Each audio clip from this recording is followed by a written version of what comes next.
Boa noite, meus caros. Hoje nossa aula vai ser assim, né? Gravada.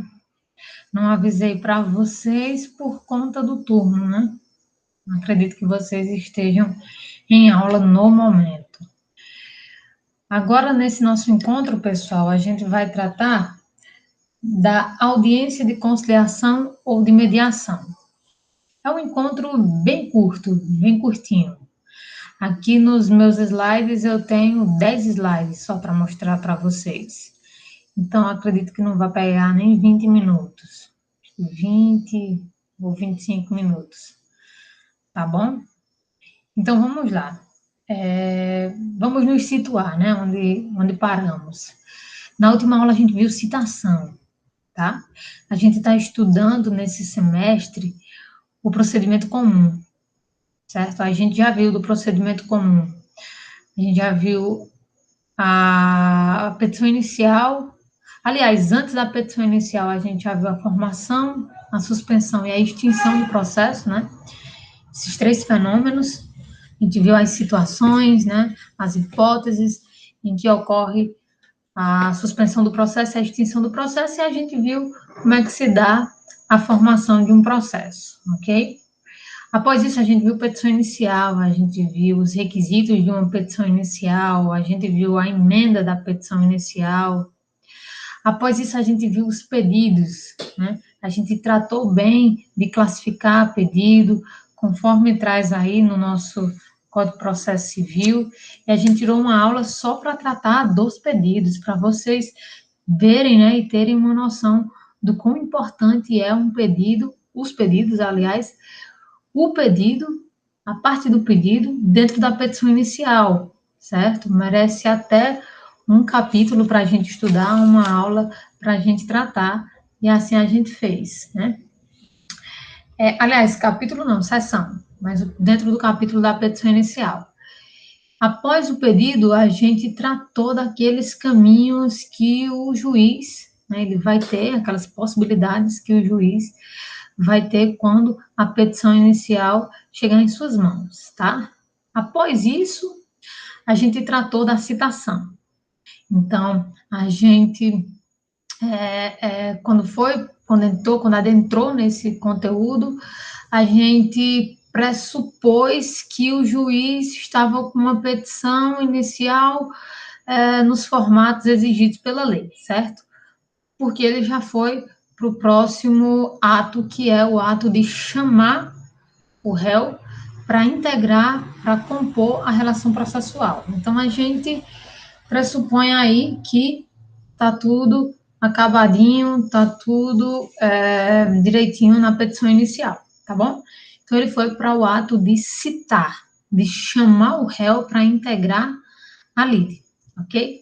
E aí a gente ficou nesse conceito, lembro perfeitamente, trazendo para vocês que esse conceito de citar, de citação, é o chamado do réu para compor a lide, e não necessariamente a gente está correto quando a gente fala que é chamar o réu para se defender, chamar o réu para apresentar resposta, né? Isso por conta do textinho lá do nosso artigo, o artigo 238, se não me engano. E aí, por conta disso, a gente tem essa noção do que é a citação, que é o chamado do réu para compor, para integrar a lide, certo? Nesse momento da aula, a gente está na audiência de conciliação ou de mediação, quando o réu vem integrar a lide e ele participa da audiência de conciliação e mediação. Bom, antes de eu abrir aqui meus slides, eu quero que conste uma informação. A citação, ela chama o réu para integrar a lide, ok? Chama o réu para compor a relação processual. Isso eu já disse umas 1000 vezes aqui. Mas para ficar bem fixado, bem claro e bem estabelecido aí em vocês. Gente, eu quero chamar a atenção para vocês para uma coisa. No antigo CPC de 1973, essa citação do réu era, sim, para oferecer resposta em 15 dias, certo? era para oferecer a contestação. Hoje não mais. Hoje não mais. Hoje se chama o réu para integrar a lida e se chama o réu para participar da audiência de conciliação e mediação, tá? A doutrina, os doutrinadores, eles vão explicar mais ou menos assim. No antigo CPC de 1973, era chamado réu para oferecer resposta. Agora, não mais. Somente é chamado, né, convocado o réu para oferecer resposta naqueles direitos em que não admitem composição, em que não admite autocomposição, né, não admitem um acordo. Então, aí são casos difíceis de acontecer, mas acontece. Acontece e da citação já está chamando o réu para oferecer resposta.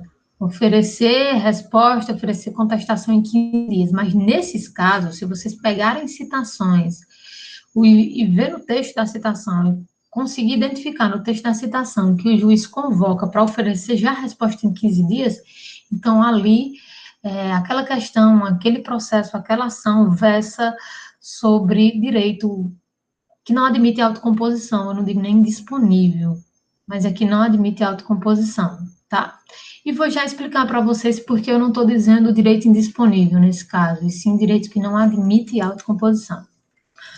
Tá bem? Então, vou abrir aqui meu slide.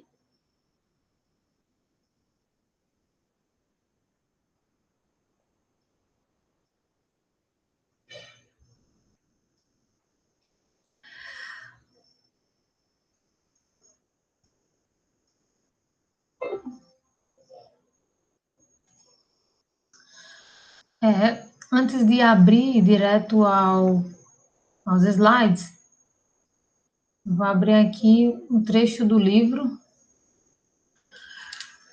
Direito Processual Civil Esquematizado, do Marcos Vinícius Rios Gonçalves, de 2018. Olha o que ele traz aí no ponto da audiência de tentativa de conciliação. É fase indispensável nos processos de procedimento comum. A sua designação no começo funda-se na ideia de que, após o oferecimento da resposta, o conflito poderá recrudescer, tornando mais difícil a conciliação das partes. A busca pela solução consensual dos conflitos vem prevista como norma fundamental do processo civil no artigo 3º, parágrafos 2º e 3º do CPC. A eventual conciliação nessa fase ainda inicial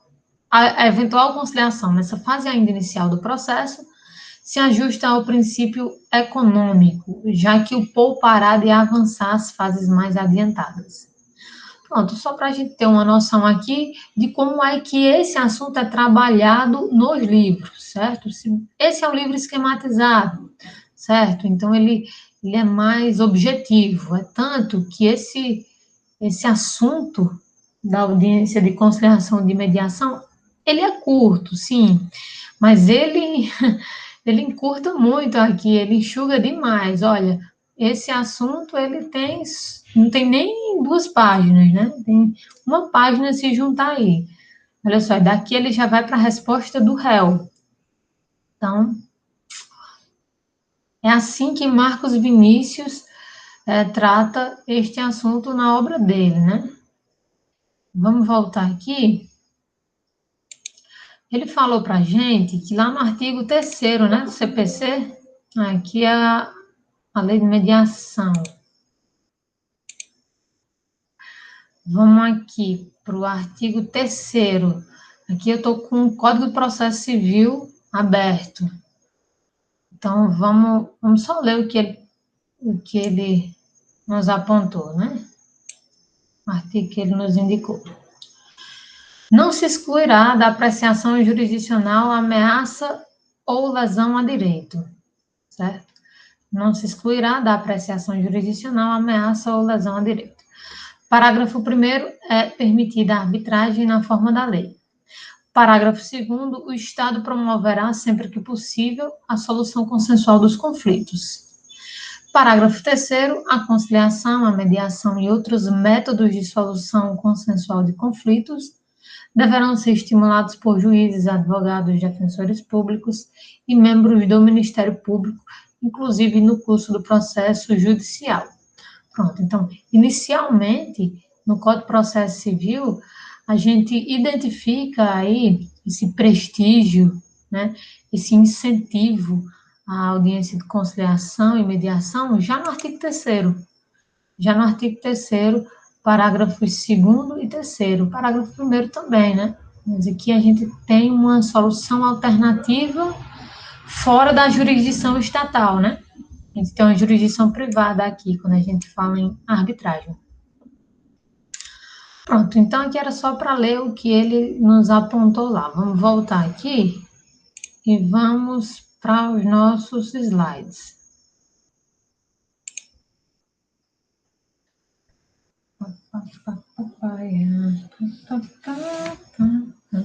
Pronto. Na audiência de conciliação ou de mediação. Prestem bem atenção nesse ou. Na audiência de conciliação ou mediação. Então, nessa chegada do réu ao processo, ele pode, antes de se defender, antes de apresentar resposta, antes de contestar, ele pode participar de uma audiência que vai ser ou de conciliação ou de mediação.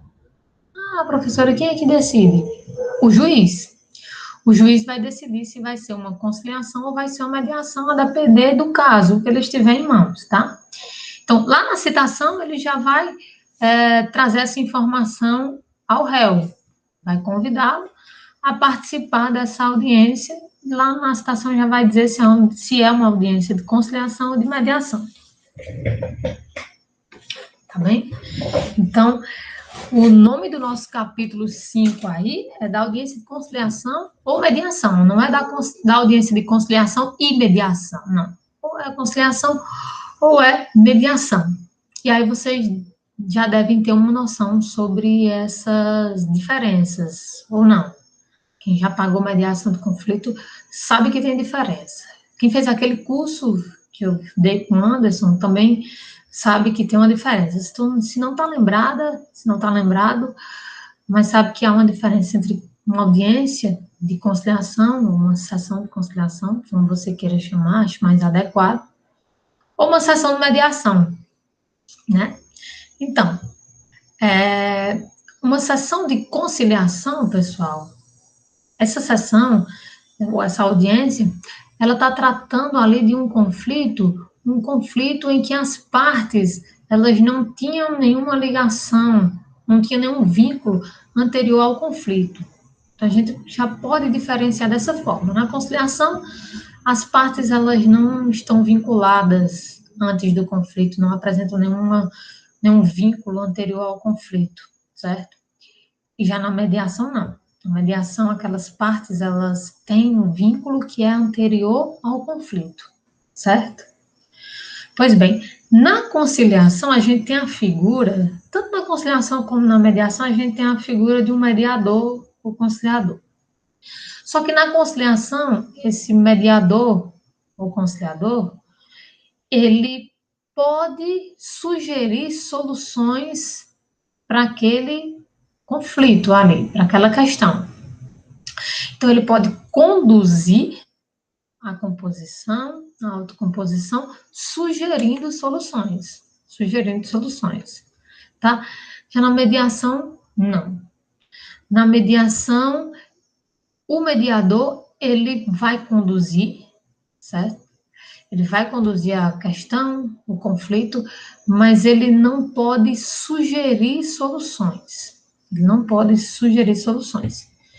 Ele vai conduzir aquele conflito de modo que as partes, elas cheguem às suas próprias formas de solução, a um denominador comum.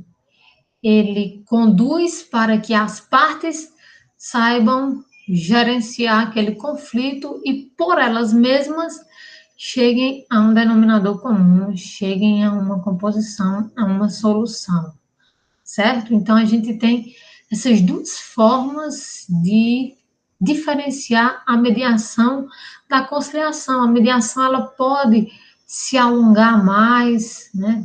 A gente pode ter mais de uma, mais de duas sessões, por conta que a gente está tratando ali de relações para além do conflito.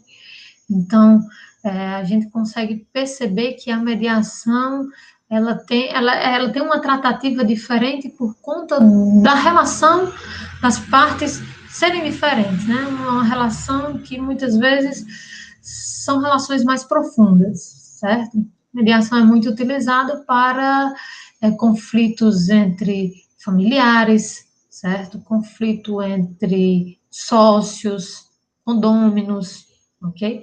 São pessoas que, para além do conflito, elas têm uma relação interpessoal, ok? Beleza. Vamos para a audiência, né? Artigo 334. Estejam aí com o vade-mecum de vocês em mãos. Artigo 334 diz o seguinte: estou no vade-mecum, não estou no slide, tá?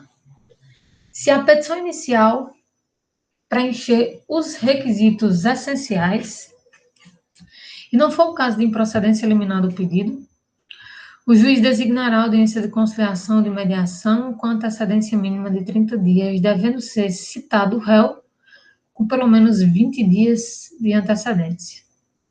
Então, vejam bem.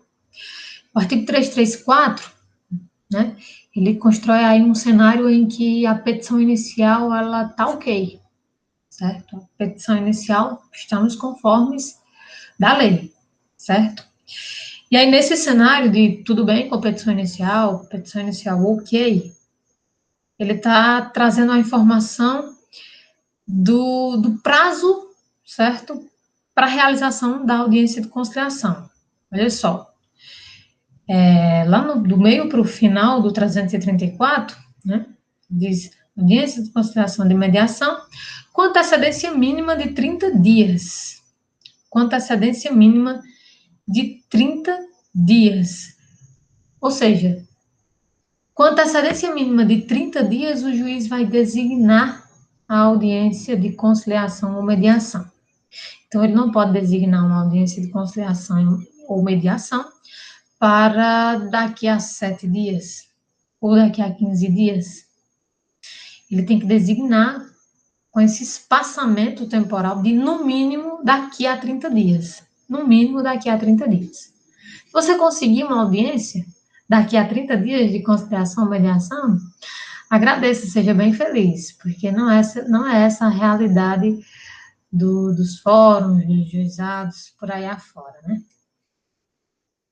Então, é isso. A previsão da lei, essa designação da audiência de conciliação e de mediação com antecedência mínima de 30 dias, e essa informação está aí sim no slide, no primeiro ponto, certo?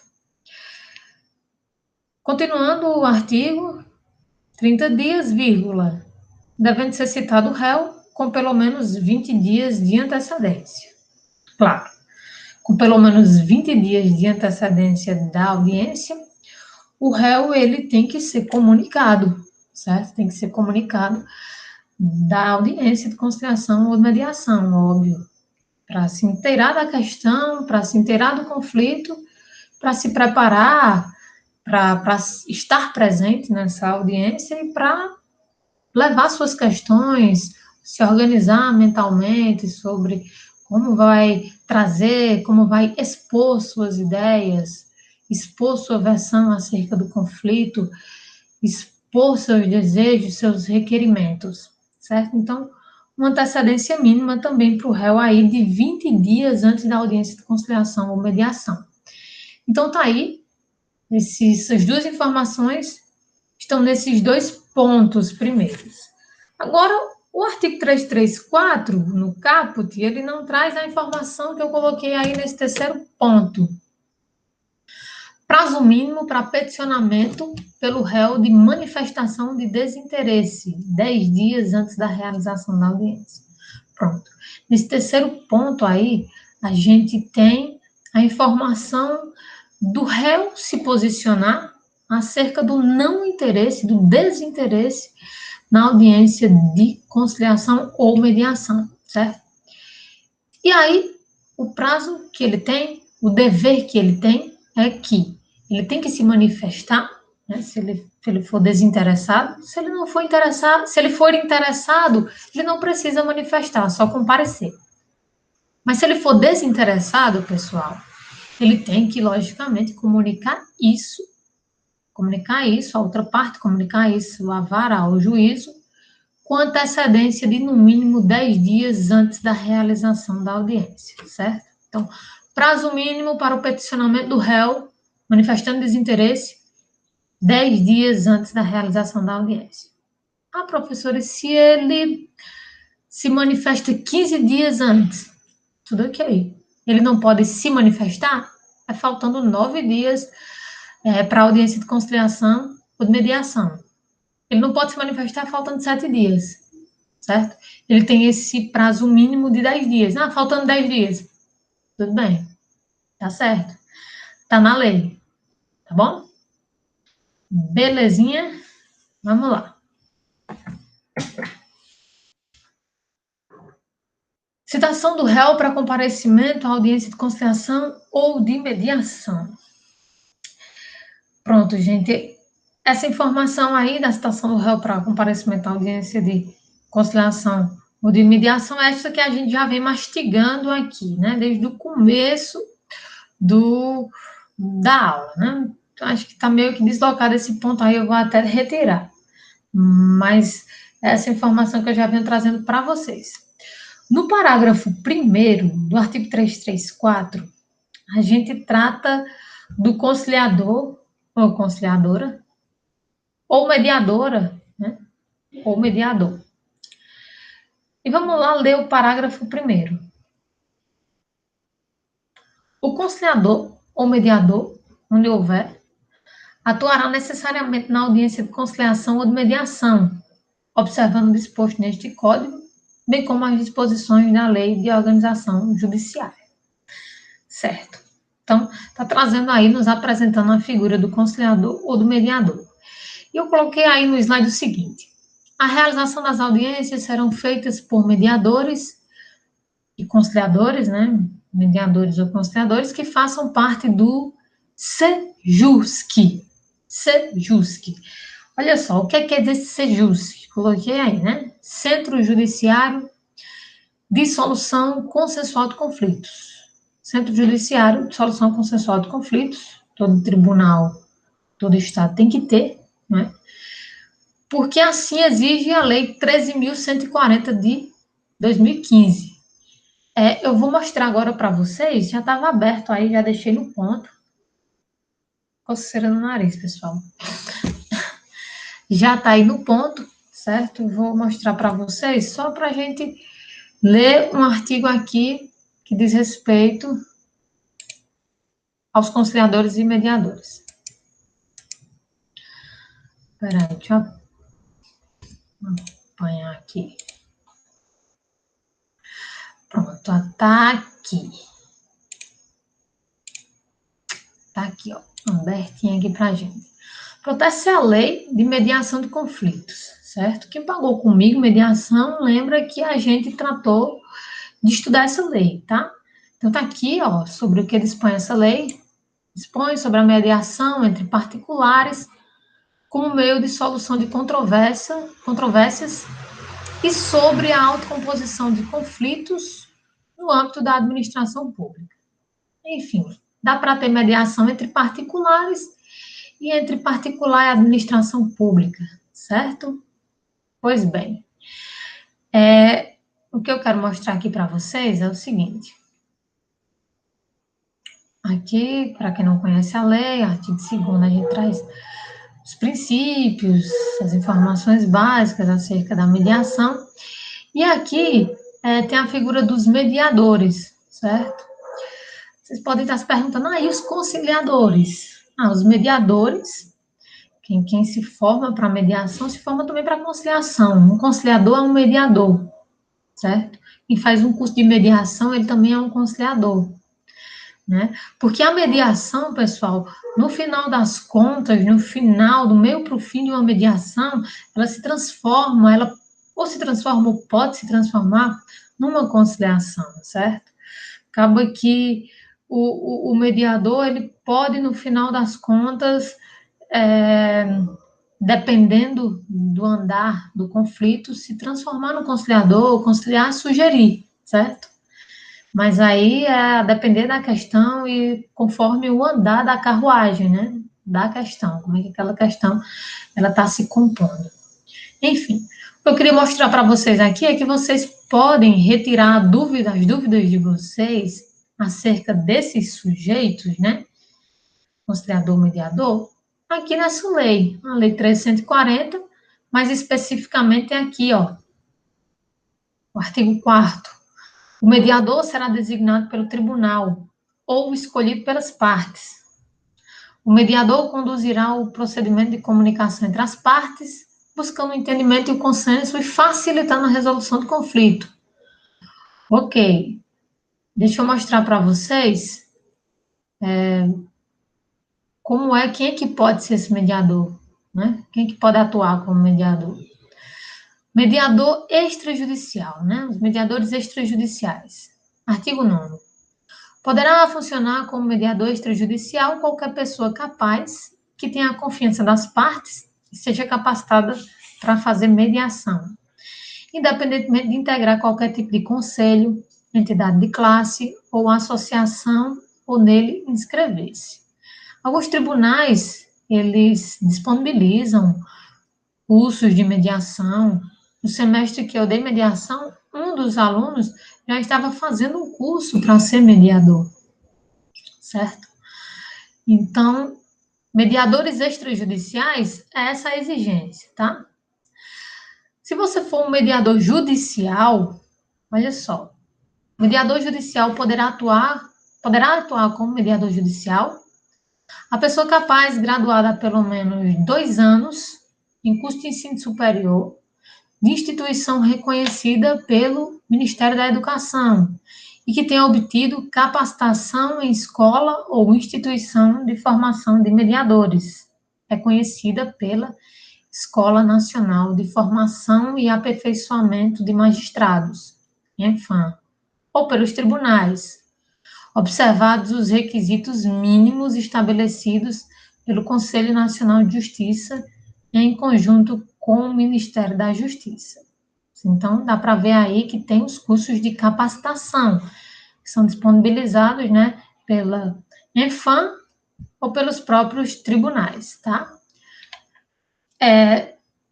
Então, olha só, pessoal, tem a figura dos mediadores que atuam na mediação, que é fora do processo, né, extrajudicial, e tem os mediadores que atuam dentro do processo, mediadores judiciais.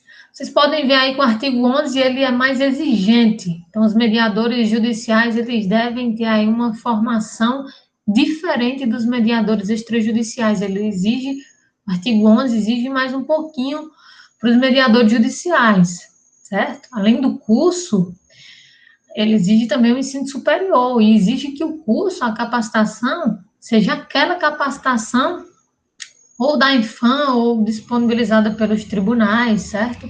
Observada o que o CNJ estabelecer como requisito mínimo para essa capacitação.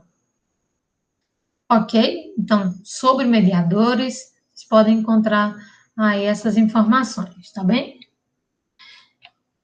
Então, vamos adiante. Vamos voltar aqui para o nosso CPC, né?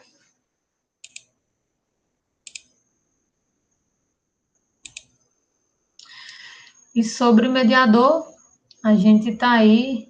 Eu não falei, eu não trouxe para vocês o artigo que traz a previsão para que todo tribunal tenha um centro judiciário de solução consensual de conflitos. Mas existe esse artigo, né? Existe esse artigo lá na Lei de Mediação de Conflitos.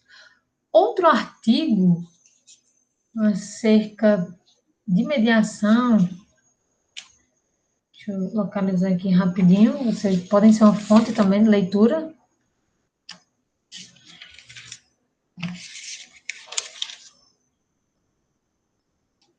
É o artigo 165. O artigo 165 Toda a seção 5 trata dos conciliadores e mediadores judiciais, certo? CPC. Então, vocês podem ver aí que é a seção 5 dos conciliadores e mediadores judiciais confirma o que a gente está vendo aqui no parágrafo primeiro, no artigo 334, confirma o que a gente viu também lá na Lei de Mediação de Conflitos. Vocês agregam mais conhecimentos acerca de conciliadores e mediadores, né? Olha o artigo 165.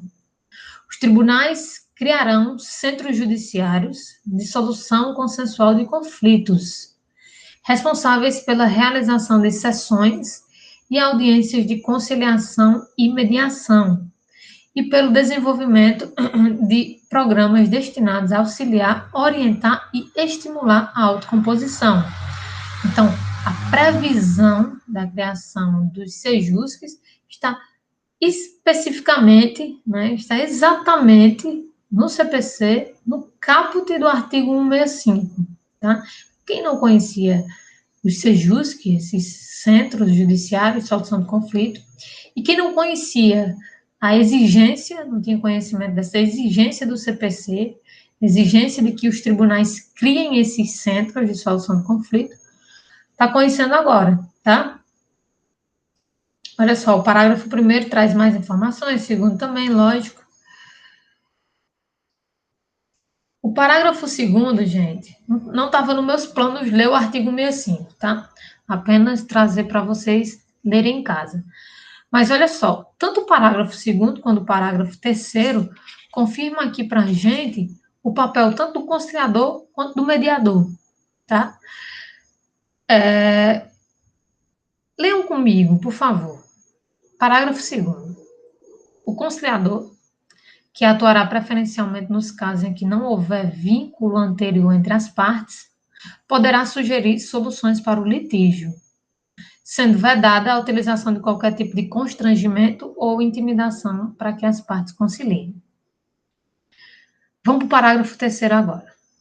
O mediador, que atuará preferencialmente nos casos em que houver vínculo anterior entre as partes, auxiliará os interessados a compreender as questões e os interesses em conflitos, de modo que eles possam, pelo restabelecimento da comunicação, identificar por si próprios soluções consensuais que gerem benefícios mútuos. Pronto, pessoal. Sobre conciliação e mediação, vocês ainda têm esses outros artigos aí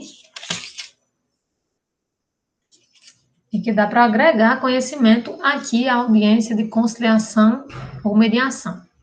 Vamos voltar para cá, porque aqui a gente está dentro de um ato processual. Que ato, professora? A audiência, certo?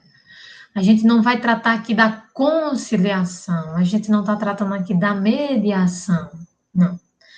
A gente está tratando aqui só do ato, certo? De conciliar ou mediar, que é o ato da audiência, tá bem? Pois vamos lá, vamos continuar. Parágrafo 2º. Poderá haver mais de uma sessão destinada à conciliação e à mediação, não podendo exceder a 2 meses da data de realização da primeira sessão, desde que necessárias à composição das partes. Pronto. É uma informação bem simples de ser absorvida, de ser entendida, tá? Olha só, ela está trazendo aí o número de sessões que não pode exceder, não pode... Aliás, o lapso temporal, né, que não pode exceder de uma audiência para outra, ok? Olha só, poderá haver mais de uma sessão, certo? Eu trouxe essa informação para vocês agora há pouco. Ou para conciliação, para mediação.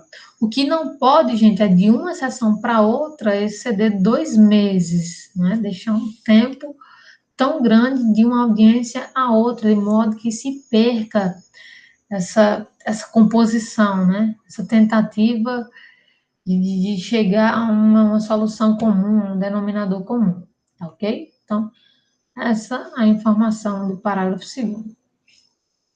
O parágrafo 3º nos diz o seguinte: a intimação do autor para a audiência será feita na pessoa do seu advogado. Também é simples. Sim, uma informação simples de vocês absorverem, não tem muito desdobramento, muito desenvolvimento, certo? Tá aí nesse segundo ponto do slide. A intimação do autor será feita na pessoa do seu advogado.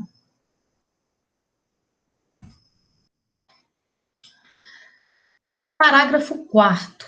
Parágrafo 4º. A audiência não será realizada, inciso 1, se ambas as partes manifestarem expressamente desinteresse na composição consensual. Inciso 2, quando não se admitir autocomposição. Eu peguei esse parágrafo 4º e joguei aí para vocês nesse slide, certo? Só que eu inverti a ordem. Não foi proposital, apenas inverti a ordem. Pois bem, gente, coloquei aí hipóteses nas quais não haverá audiência. Essa informação extraída lá do parágrafo 4º, que nos diz que não haverá audiência quando a questão, quando o caso, quando o conflito tratar de direito que não admite autocomposição. E aí eu disse para vocês, lá no começo, no primeiro slide, eu fiz assim como se fizesse muito tempo.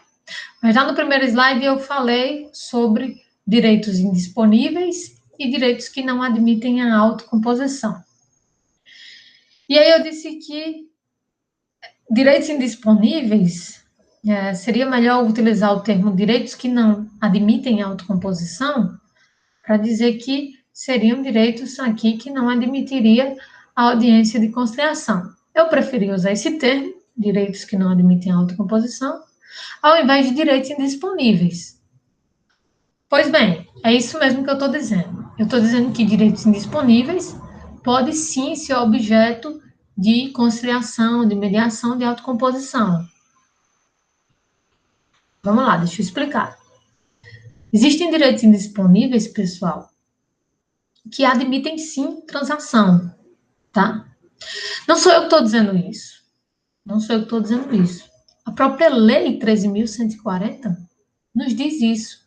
A partir dela, você já começa a desabrochar, a desenvolver seu raciocínio e confirmar que sim, há direitos indisponíveis que admitem algum tipo de acordo, que admitem algum tipo de transação das partes transigirem, certo? Um exemplo comum na doutrina, os direitos, o direito a alimentos, direito a alimentos. Então, é um direito indisponível? É um direito indisponível, direito a alimentos. E onde ele admite transação, professora? Onde ele admite um acordo, uma autocomposição? Ele admite sim uma autocomposição no modo em que for pago, a maneira, de que forma, certo? Então, são direitos indisponíveis, mas que admitem transação, que admitem que as partes elas possam transigir a respeito daquele direito. Eu preparei aqui um parágrafo para ler para vocês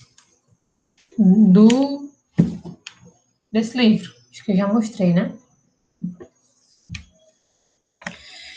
Ele diz o seguinte. Peraí.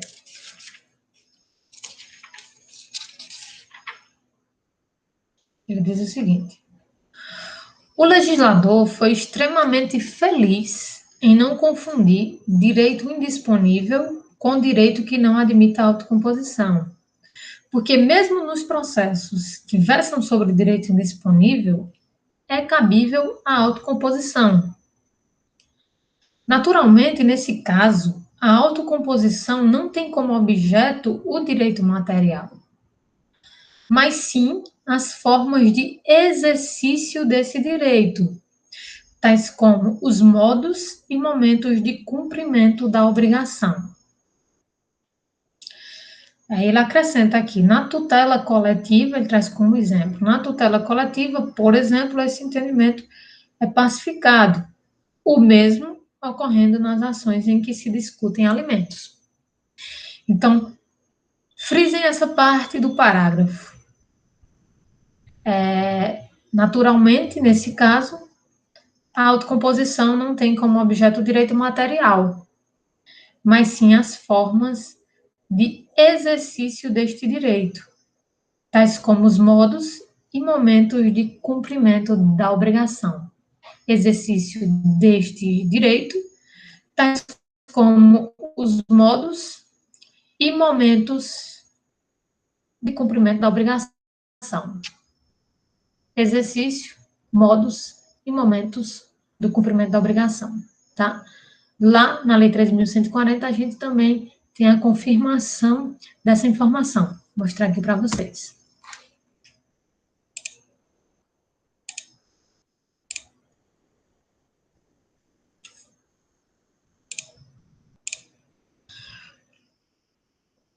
Olha só. Pode ser objeto, eu estou aqui lendo o artigo 3º. Pode ser objeto de mediação o conflito que verse sobre direitos disponíveis ou sobre direitos indisponíveis que admitam transação. Ou sobre direitos indisponíveis que admitam transação. Olha só a informação do parágrafo 2º. O consenso das partes envolvendo direitos indisponíveis, mas transigíveis, deve ser homologado em juízo, exigida a oitiva do Ministério Público. Então, quando disser respeito a essa autocomposição, disser respeito a direitos indisponíveis, esse acordo, né, esse consenso vai ter que ser homologado pelo juiz e, claro, vai ter que ser exigida a escuta do Ministério Público, né, a oitiva do Ministério Público a respeito daquele acordo, tá? Pronto, vamos voltar lá. A gente já está acabando, pessoal.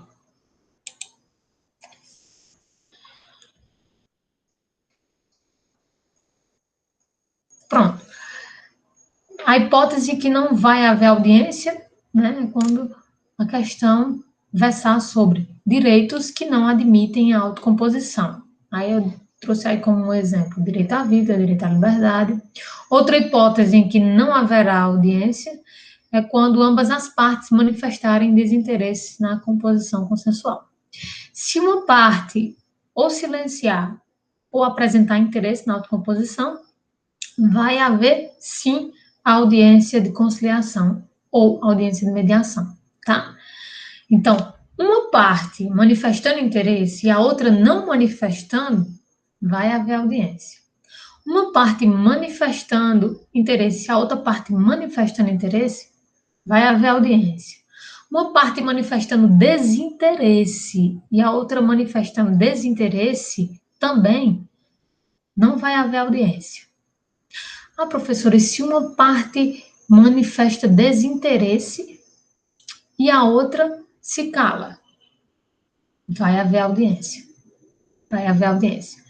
Se o autor manifesta desinteresse na petição inicial e se o réu não apresenta, não manifesta desinteresse em até 10 dias antes da audiência, vai haver audiência. É como se o réu quisesse a audiência. E eu quero ler essa parte da crítica do Daniel. Ele diz o seguinte: a exigência de o desinteresse na realização, a exigência, ele botou de o desinteresse, né, do desinteresse na realização da audiência ser manifestado de forma expressa por ambas as partes é uma triste demonstração do fanatismo que tem tomado conta de nossa doutrina e legislador a respeito da solução consensual do conflito, exagerando de forma injustificada ao exigir a manifestação de ambas as partes para que não seja realizada a audiência ora analisada. Como diz o ditado popular, quando um não quer, dois não fazem. Eu conheço esse ditado como quando um não quer, dois não brigam, né? Então, continuando. De modo que a manifestação de uma das partes já deveria ser suficiente para que a audiência não ocorresse. Concordo com Daniel Amorim Assunção Neves. Então, há sim um fanatismo, há sim uma ode à conciliação que não deveria haver. Se uma parte não quer conciliar, ela não deveria ser obrigada a comparecer na audiência de conciliação ou de mediação. tá? Acho que eu tô com vício de linguagem dizendo tal, acho que vocês já estão agoniados aí. Outras hipóteses de dispensa da audiência, trago aqui na fonte do Daniel Amorim, que ele traz, puxa uns exemplos que faz a gente concluir que é. Não, acho que aqui nesse caso aqui não vai ter audiência de conciliação ou mediação. E ele traz a hipótese em que a fazenda pública não está autorizada a transigir, e aí essas hipóteses, elas já estão pré-estabelecidas, né?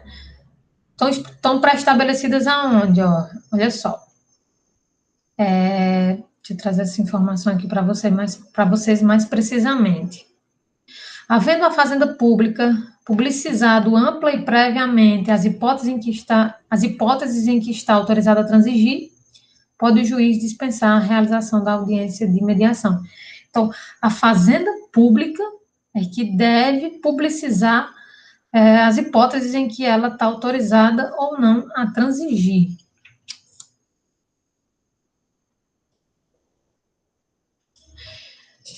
Então, existem hipóteses em que a audiência não vai conciliar, porque a audiência de conciliação não vai existir, né? Não vai se realizar, porque a fazenda pública ela não é autorizada a transigir acerca daquele conteúdo, daquela questão. Eu já participei de audiência em que eu cheguei lá, a fazenda pública não compareceu, certo? E aí me veio à mente essa possibilidade, dali ser uma questão em que o Estado, a fazenda pública era o Estado do Ceará, em que o Estado do Ceará ele não estava autorizado a transigir, certo? Não estava autorizado a entrar num acordo. Então, existem essas questões. Essa previsão, esse entendimento está lá no enunciado 24, na primeira jornada de direito processual civil, certo?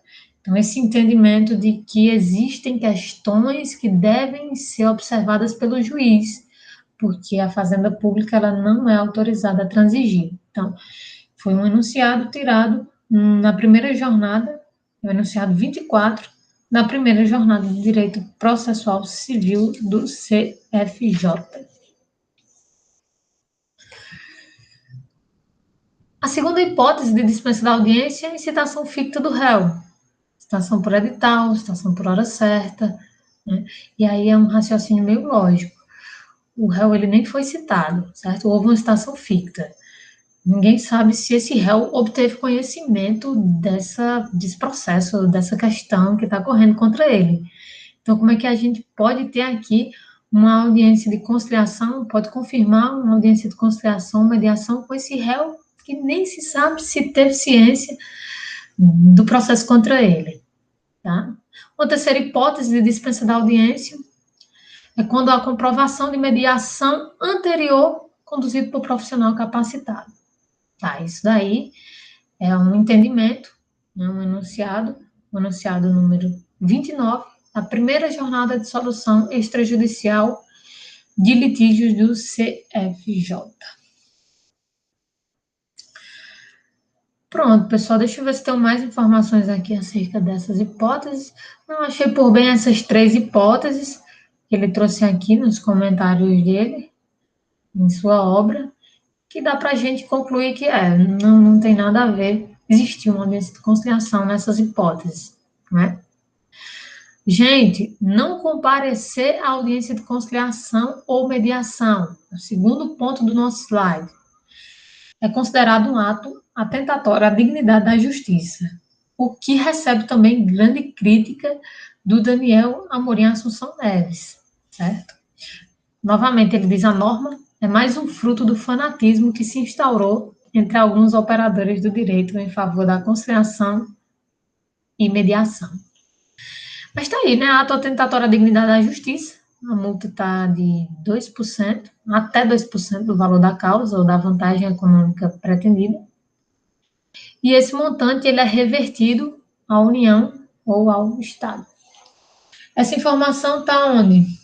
Essa informação está lá no parágrafo 8º. Parágrafo 8º. A gente pulou aí a leitura do parágrafo 5º, do parágrafo 6º, do parágrafo 7º, e já está lá no parágrafo 8º. O parágrafo 5º, que a gente deu uma pulada aí, a gente trazia, acho que já foi uma informação que eu trouxe, né? O autor deverá indicar na petição inicial seu desinteresse na autocomposição. Certo. Que a gente conversou agora há pouco, né? E o réu deverá fazê-lo por petição apresentada em 10 dias de antecedência contados da data da audiência. Também informação que eu já trouxe para vocês. Só passando aqui para vocês confirmarem que as informações desses parágrafos, 5º, 6º e 7º, a gente já conversou sobre. O parágrafo 6º, havendo litisconsórcio, o desinteresse na realização da audiência deve ser manifestado por todos os litisconsortes. Isso aqui eu também não disse, né? Mas é mais uma confirmação da ode, do fanatismo, como diz o Daniel, a audiência, e havendo litisconsortes, né? Havendo ali o fenômeno do litisconsórcio, se todos manifestarem desinteresse e um manifestar interesse, vai haver audiência de conciliação ou mediação. O parágrafo 7º diz o seguinte: a audiência de conciliação ou de mediação pode realizar-se por meio eletrônico, nos termos da lei. Fácil também de captar, né? Fácil de fixar essa informação. Permitida a audiência por meio eletrônico? Sim, permitida. Conciliação ou mediação? Permitida, conforme previsão do parágrafo 7º do artigo 334.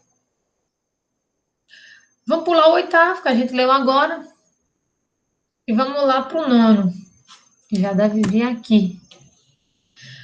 Parágrafo 9º. As partes devem estar acompanhadas por seus advogados ou defensores públicos. É uma exigência. Só que é uma exigência que não traz as consequências. Não traz as consequências. Bom, o que foi que eu coloquei aí para vocês, que eu achei importante? Olha só. A previsão do artigo 334, parágrafo 9º, certo? Esta previsão nos diz, nos traz, né, desenvolve para a gente quais ideias. Vamos lá. Assessoria técnica. Com assessoria técnica, gente, se evita avanças inexequíveis ou temerárias, né? Temerárias imprudentes, né? Nas quais as partes podem dispor de direitos que nem saibam ser titulares. Então, aqui, esse pontinho aí que eu extraí também daqui do Daniel, ele está mostrando a importância de uma assessoria técnica, tá? Então, o parágrafo 9 nos evidencia a necessidade de uma assessoria técnica. Deixa esse filho de Deus parar de bater.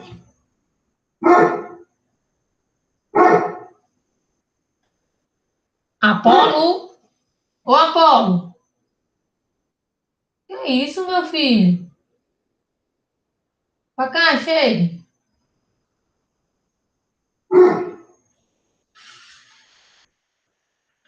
Vamos para o segundo ponto.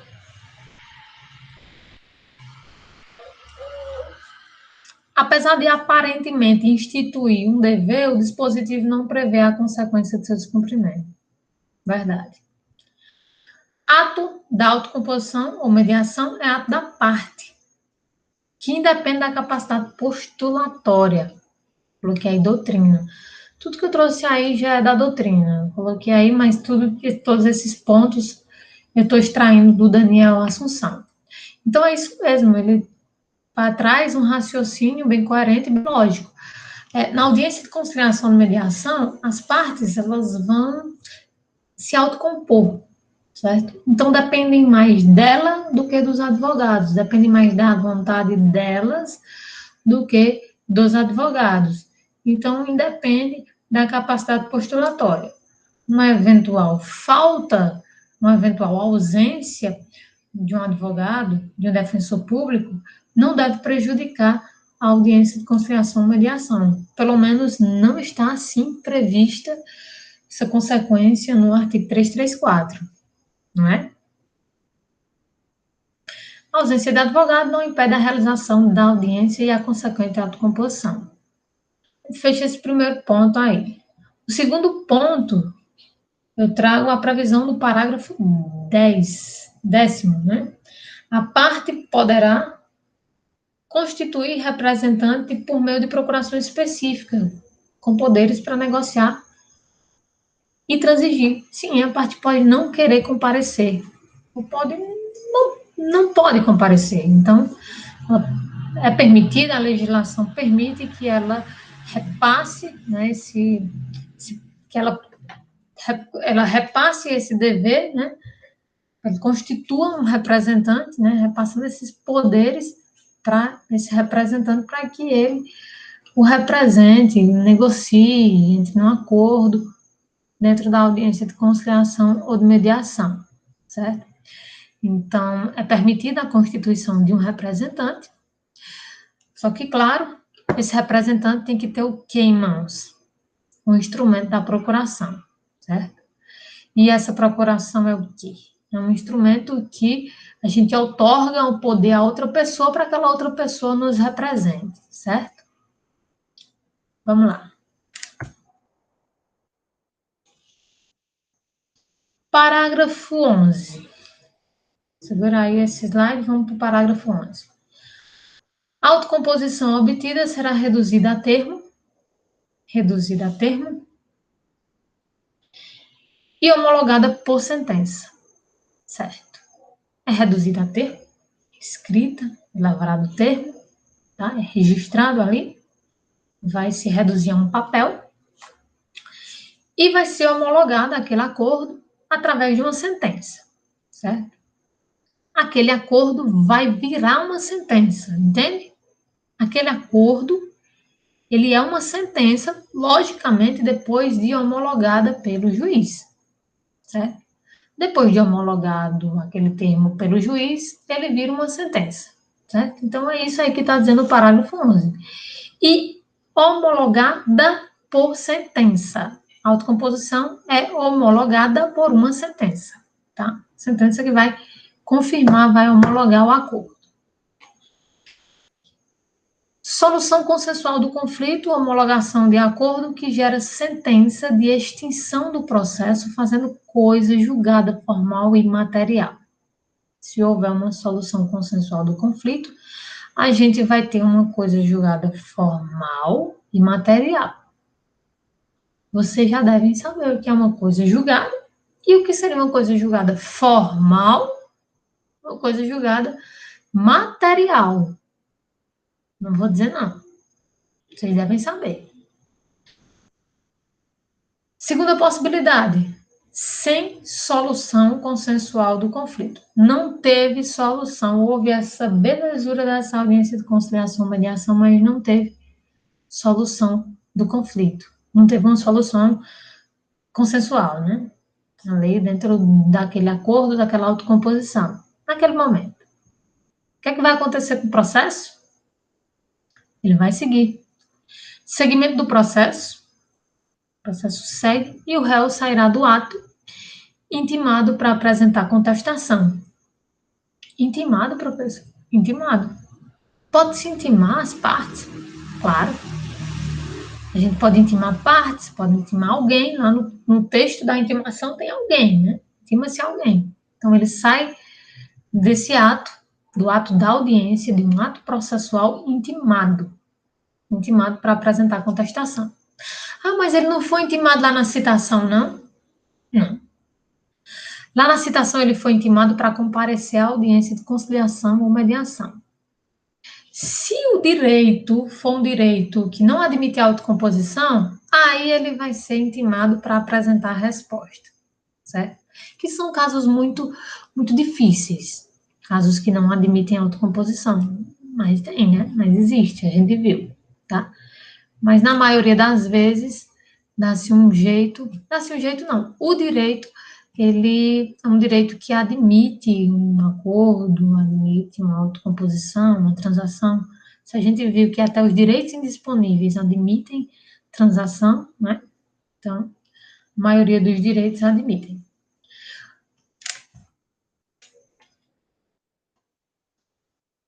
Redução a termo, a homologação por sentença. O mediador deve estar vinculado ao Centro Judiciário de Solução Consensual de Conflitos. O mediador não está investido na jurisdição. Os doutrinadores sempre trazem essa informação, que o mediador ele não é um juiz. Certo, a gente sabe disso.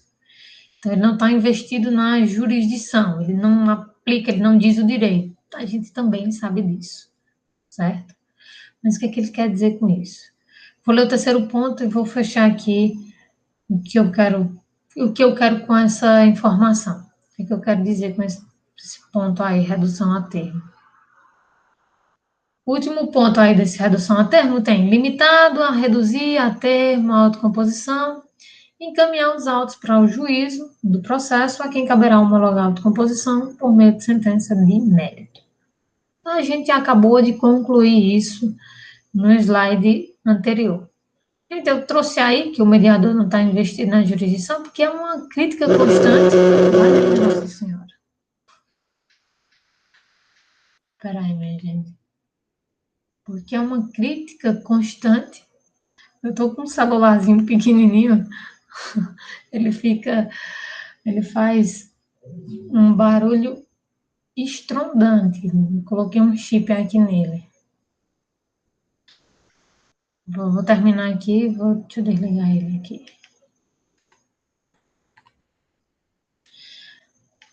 Pronto, pessoal. O que eu quero dizer aqui para vocês é o seguinte. O mediador não está investido na jurisdição, essa é uma crítica constante dos juristas, né, dizendo, olha, o mediador, ele não pode aplicar o direito, o mediador, ele não diz o direito, o mediador não pode solucionar o conflito, isso a gente sabe muito bem. E isso é importante a gente saber e também ter em mente a importância do mediador não estar investido na jurisdição. Importância? Por que importância? Gente, facilita bastante a autocomposição das partes, o mediador não solucionar o conflito. O mediador não ser o juiz. O juiz, sim, por vezes o juiz faz vezes ali de mediador, de conciliador, né? Conciliar a parte. Mas o juiz, ele não é um conciliador, não é um mediador nos modos que a gente está falando aqui.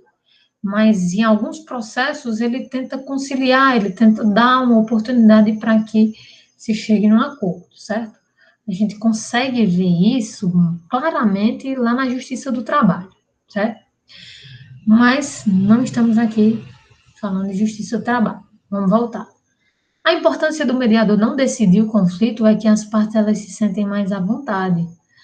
As partes elas têm consciência de que pode dizer o que for, trazer toda a verdade à tona, fazer um brainstorming, não sei se vocês lembram, um brainstorming, tempestade de ideias. Vocês, que eu digo às pessoas que participaram do minicurso ou da disciplina. E aí trazer tudo que tem em mente, todos os fatos que acontecem e que rodeiam e que estão, que circundam, que estão subjacentes àquele fato, né? Tudo que está ali envolvido. Ele pode trazer, pode cuspir, pode vomitar tudo isso nas audiências de mediação e conciliação, sem medo, sem receio de que aquilo vá influenciar no julgamento do seu processo, da sua ação, da sua questão, certo? Então, o mediador, ele deixa as partes mais à vontade, porque o mediador, ele só está naquele momento do processo, ele não continua no processo, e ele também não julga, ele não julga a questão, entende? Então, o mediador, ele não está investido na jurisdição, certo? Ele não diz o direito, ele não aplica o direito, e isso é um aspecto positivo. Isso é um aspecto positivo. Vocês podem até levar essa ideia com vocês aí, quando for tratar da figura do mediador, do conciliador, para o processo, para a autocomposição, como isso facilita a autocomposição, tá? Pauta. É a última informação no parágrafo 12, né? A pauta das audiências de conciliação e de mediação será organizada de modo a respeitar um intervalo mínimo de 20 minutos entre o início de uma e o início da seguinte. Início de uma e início da seguinte tem que ter ali um intervalo pelo menos de 20 minutos, tá? Início de uma audiência para o início de outra. Coloquei aí. Organizada de modo a respeitar o intervalo mínimo de 20 minutos de uma no início da seguinte. Ok. Tal previsão proíbe a designação de inúmeras audiências para o mesmo horário. Prática, infelizmente, frequente no fórum. Em especial nos juizados especiais. Pronto, pessoal, tá aí. Terminamos.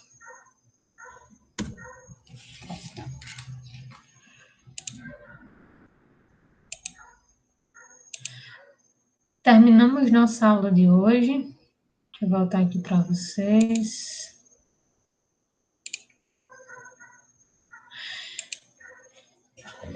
Terminamos o conteúdo desse nosso encontro, audiência de conciliação ou audiência de mediação, certo? Próximo encontro, na segunda-feira, a gente vai tratar da resposta do réu, tá? Aqui, na audiência na resposta do réu, a gente tem a realidade do não consenso, do não acordo, lá na audiência de conciliação ou mediação. Então, o processo prosseguiu e foi para resposta do réu, foi para fase de resposta do réu, tá? Pronto. Vou interromper aqui a nossa aula, a nossa gravação, e até mais.